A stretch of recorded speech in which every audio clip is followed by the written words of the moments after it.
ನಗರದ ರಸ್ತೆಗಳ ಅಭಿವೃದ್ಧಿಗೆ ಸುಮಾರು 2,000 ಕೋಟಿ ಮೀಸಲಿಟ್ಟಿದ್ದಾರೆ. 2,000 ಕೋಟಿ ವೆಚ್ಚದಲ್ಲಿ ರಸ್ತೆಗಳ ಕಾಮಗಾರಿ ನಡೆಯುತ್ತೆ. ಈ ಬಗ್ಗೆ ಡಿಕೆ ಶಿವಕುಮಾರ್ ಅವರು ತಿಳಿಸಿದ್ದಾರೆ. 2,000 ಕೋಟಿ ವೆಚ್ಚದಲ್ಲಿ ರಸ್ತೆಗಳ ಕಾಮಗಾರಿ ನಡೆಯುತ್ತೆ. ನಗರದ ರಸ್ತೆಗಳ ಅಭಿವೃದ್ಧಿಗೆ ಸುಮಾರು 2,000 ಕೋಟಿ ಮೀಸಲಿಟ್ಟಿದ್ದೇವೆ ಅಂತ ಸಿಎಂ ಡಿಕೆ ಶಿವಕುಮಾರ್ ಅವರು ತಿಳಿಸಿರೋದು. ಇನ್ನೇನು ಕೆಲವೇ ದಿನಗಳಲ್ಲಿ ಈ ಕಾರ್ಯ ಕೂಡ ನಡೆಯುತ್ತೆ, ಕಾಮಗಾರಿ ಶುರುವಾಗುತ್ತೆ ಅಂತಲೂ ಕೂಡ ಡಿಕೆ ಶಿವಕುಮಾರ್ ಅವರು ತಿಳಿಸಿದ್ದಾರೆ. ಸಾಕಷ್ಟು ದಿನಗಳಿಂದ ಜನರ ಕಂಪ್ಲೇಂಟ್ ಬರ್ತಾ ಇತ್ತು ರಸ್ತೆಗೆ ಸಂಬಂಧಪಟ್ಟಂಗೆ, ನಾವು ಈ ಬಗ್ಗೆ ಕೇಳ್ತಾನೆ ಇದ್ದೀವಿ. ಹೀಗಾಗಿ ಈ ನಿಟ್ಟಿನಲ್ಲಿ ಸುಮಾರು 2,000 ಕೋಟಿ ರೂಪಾಯಿಯನ್ನ ಬರೀ ರಸ್ತೆಯ ಅಭಿವೃದ್ಧಿಗೆ, ಡಾಂಬರೀಕರಣಕ್ಕೆ ಮೀಸಲಿಟ್ಟಿದ್ದೇವೆ ಅನ್ನೋದಾಗಿ ಸಿಎಂ ಡಿಕೆ ಶಿವಕುಮಾರ್ ಅವರು ತಿಳಿಸಿರೋದು. ಇದು ಈ ಒಂದು ನಿರ್ಣಯವನ್ನ ಬೆಂಗಳೂರಿನ ವಿಚಾರಕ್ಕೆ, ಬೆಂಗಳೂರಿನ ಅಭಿವೃದ್ಧಿಯ ವಿಚಾರಕ್ಕೆ ಸಂಬಂಧಪಟ್ಟಂಗೆ ಸಿಎಂ ಡಿಕೆ ಶಿವಕುಮಾರ್ ಅವರು ನಿರ್ಣಯವನ್ನ ಕೈಗೊಂಡಿರೋದು. ಮೊದಲ ಸಂಪುಟ ಸಭೆಯಲ್ಲೇ ಡಿಕೆ ಗುಡ್ ನ್ಯೂಸ್ ಕೊಟ್ಟಿದ್ದಾರೆ. 6 ಪ್ರಮುಖ ಘೋಷಣೆಯನ್ನ ಮಾಡಲಾಗಿದೆ. ನಂಬರ್ 1, ಶಾಲಾ ಕಾಲೇಜು ವಿದ್ಯಾರ್ಥಿಗಳಿಗೆ ಉಚಿತ ಬಸ್ ಪಾಸ್, ಎಲ್ಲಾ ವಿದ್ಯಾರ್ಥಿಗಳಿಗೂ ಉಚಿತ ಪ್ರಯಾಣ.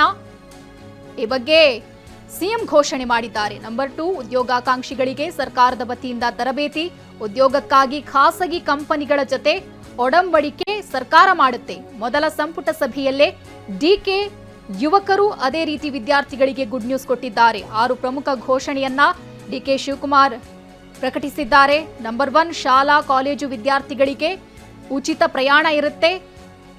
ಸರ್ಕಾರಿ ಬಸ್ ಏನಿದೆ ಇದರಲ್ಲಿ ವಿದ್ಯಾರ್ಥಿಗಳು ಉಚಿತವಾಗಿ ಪ್ರಯಾಣಿಸಬಹುದು, ಆದರೆ ಪಾಸ್ ವ್ಯವಸ್ಥೆ ಇರುತ್ತೆ, ಅದನ್ನ ತಾವು ಸ್ವೀಕರಿಸಬೇಕು ಅನ್ನೋದಾಗಿಯೂ ಕೂಡ ಸಿಎಂ ತಿಳಿಸಿದ್ದಾರೆ. ಇವತ್ತು ಎಲ್ಲ ವಿದ್ಯಾರ್ಥಿಗಳು ಯಾರೇ ಆಗಿರಲಿ ವಿದ್ಯಾರ್ಥಿಗಳು, ಸೊ ಕಾಲೇಜ್ವರೆಗೂ ಕೂಡ ಯಾರು ವಿದ್ಯಾರ್ಥಿ, ಕಾಲೇಜ್ ಇರ್ಬೋದು, PG ಇರ್ಬೋದು, PUC ಇರ್ಬೋದು, SLC ಇರ್ಬೋದು, ಎಲ್ಲ ಪಾಸ್ಗಳನ್ನು ಏನು ನಾವು ಕೊಡ್ತಾ ಇದ್ದೇವೆ ಅದಕ್ಕೆ ಯಾರಿಗೂ ಕೂಡ ಚಾರ್ಜ್ ಮಾಡದೆ ಫ್ರೀಯಾಗೆ ವಿದ್ಯಾರ್ಥಿಗಳಿಗೆ ಫ್ರೀ ಬಸ್ ಪಾಸನ್ನು ಕೊಡ್ತೇವೆ.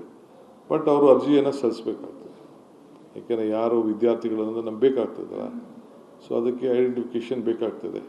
ಸೊ ಅದಕ್ಕೆ ನಮ್ಮ ಟ್ರಾನ್ಸ್ಪೋರ್ಟ್ ಡಿಪಾರ್ಟ್ಮೆಂಟ್ ಅವ್ರ ಹತ್ರ ನಾವು ಮಾತಾಡಿ ಅದಕ್ಕೊಂದು ಫ್ರೀ ಬಸ್ಸಸ್ ಎಲ್ಲ ವಿದ್ಯಾರ್ಥಿಗಳಿಗೆ, ಸ್ಟೂಡೆಂಟ್ಸ್ ಯಾವುದೇ ಸ್ಟೂಡೆಂಟ್ಸ್ ಇರಲಿ ಅವ್ರಿಗೆ ಕೊಡಬೇಕು ಅಂತೇಳಿ is the first decision. So ಇವತ್ತು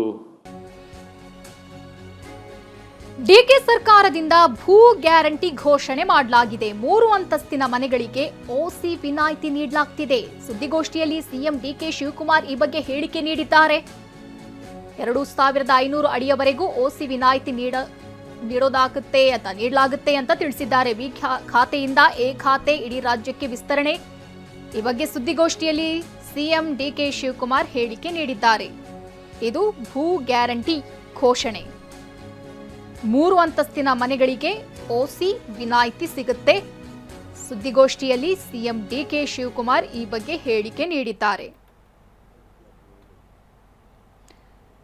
ಸಾಕಷ್ಟು ತೊಂದರೆ ಅನುಭವಿಸುತ್ತಿದ್ರು ಸಾರ್ವಜನಿಕರು. ಈ ನಿಟ್ಟಿನಲ್ಲಿ ಈ ಒಂದು ನಿರ್ಧಾರವನ್ನ ಡಿಕೆ ಶಿವಕುಮಾರ್ ಅವರು ಕೈಗೊಂಡಿರೋದು.